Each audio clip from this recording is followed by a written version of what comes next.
प्रभु रामचंद्र की जय श्री राम, जय जय जय जय। 5.5 वर्षाच्या प्रदीर्घ 550 वर्षाच्या प्रदीर्घ प्रतीक्षेच्या नंतर आज अयोध्येमध्ये तमाम भारतवासियांचं प्रभू रामचंद्राचं मंदिराचा मंगलमय लोकार्पण सोहळा देशाचे पंतप्रधान नरेंद्र मोदी यांच्या शुभ हस्ते झाला।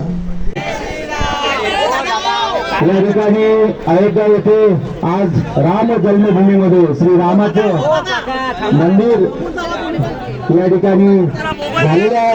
त्यानंतर श्री रामाची सुद्धा प्राण प्रतिष्ठा आज झालेली आहे आणि या मंगलमय अशा प्रसंगामध्ये आपल्या राष्ट्रवादी काँग्रेस पक्षाच्या वतीने आपले मंत्री महोदय अनिल भाई पाटील साहेब, प्रांताध्यक्ष सुनील तटकरे साहेब, मुंबईचे अध्यक्ष समीर भुजबळ साहेब, आमदार शेखर निकम साहेब, कार्याध्यक्ष नरेंद्र राणेजी, संजय तटकरेजी, आरती जाधव, सुनीताताई शिंदे,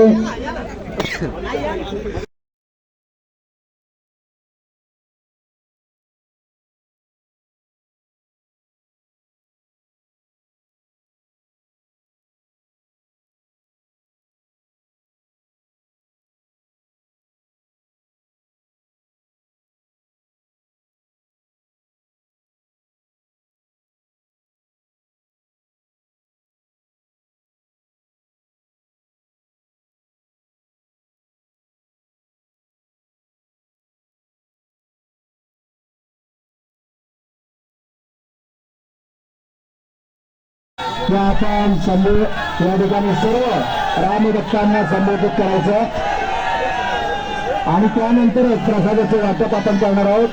मी सर्वांना विनंती करेन की आपण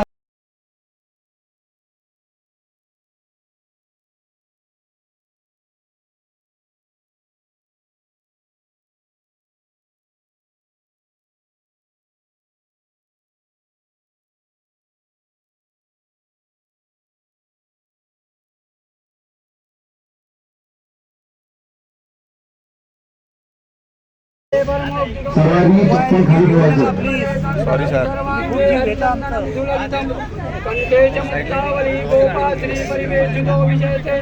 गोपाल चूड़ामणि पुल्लेन्दि वरकान्तिनिन्दुवदनं वरहावतंत प्रियं श्रीवत सांगमदार कौस्तुभधरं पीताम्बरं सुन्दरं गोपीनां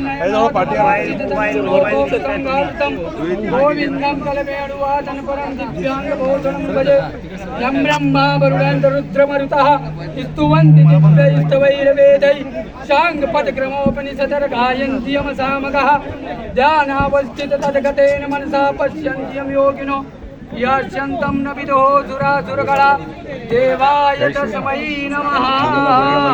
नैवेद्यं परिकल्पयामि।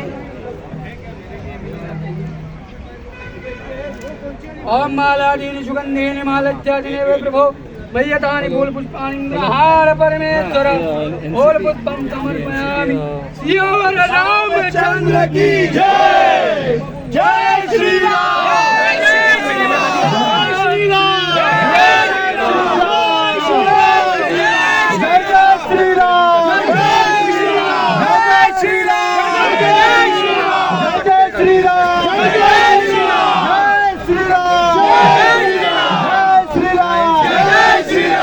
कैमरा बांध कर थोड़ा सा।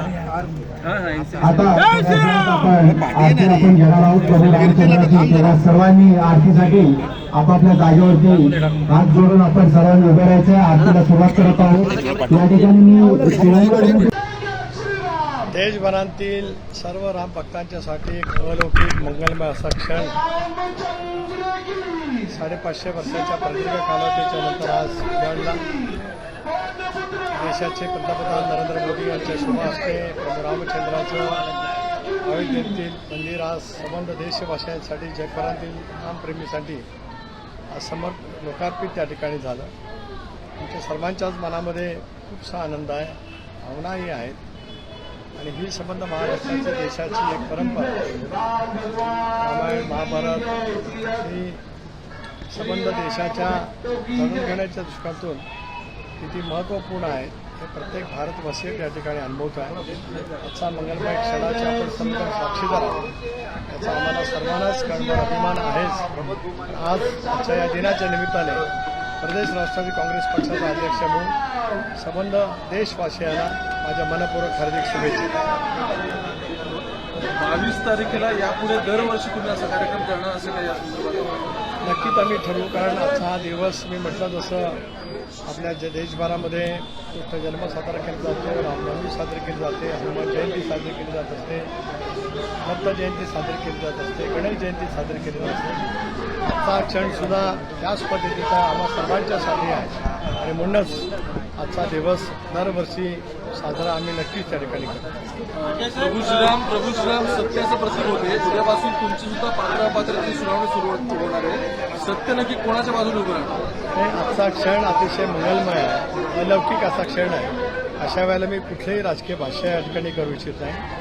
तमाम भारतवासींना शुभेच्छा देत असतानाच रामराज्य अवतारावं हीच आमच्या सर्वांच्या मनातल्या अंतःकरणापासूनच्या भावना आहे. साहेब, अयोध्येच्या मंदिराचं उद्घाटन प्राणप्रश्न आहे. निवडणुकांच्या तुमचा हिरवा झेंडा दाखवण्याची जी आहे ती सुरुवात होती, तयारीला लागणार आहात का? आता मंदिर झालं, आता निवडणुकीच्या कामाला लागणार आहात? मी मगाशीच म्हटलं की आजचा अलौकिक मंगलमय क्षण हा अंतःकरणाच्या ओलावा भावना समर्पित करण्याचा आहे. या विषयामध्ये कुठलेही राजकीय भाष्य या ठिकाणी मी करणार नाही. लोकांना जे काही भाष्य करायचं असेल त्यांनी करावं, पण सारे देशवासी आज रामचंद्राच्या जल्लोषामध्ये त्या ठिकाणी मग्न झालेले आहे. इतके वर्ष मंदिराचा मुद्दा हा भाजपच्या मॅनिफेस्टो होता. मंदिर पूर्ण झालं, या सगळ्याच्या श्रेयाचा मुद्दा सुद्धा तुमच्या याच्यामध्ये असेल का? एक असं मी मगासपासून वारंवार ते सांगतो की आजचा हा अतिशय मंगलमय क्षण, या वेळेला मी कुठलंही राजकीय भाष्य या ठिकाणी करणार नाही. जरूर या विषयाबद्दल जे काही बोलायचं असेल तर आम्ही नक्कीच आमची भूमिका त्या संदर्भातली निश्चितपणे मांडू. जय श्रीराम.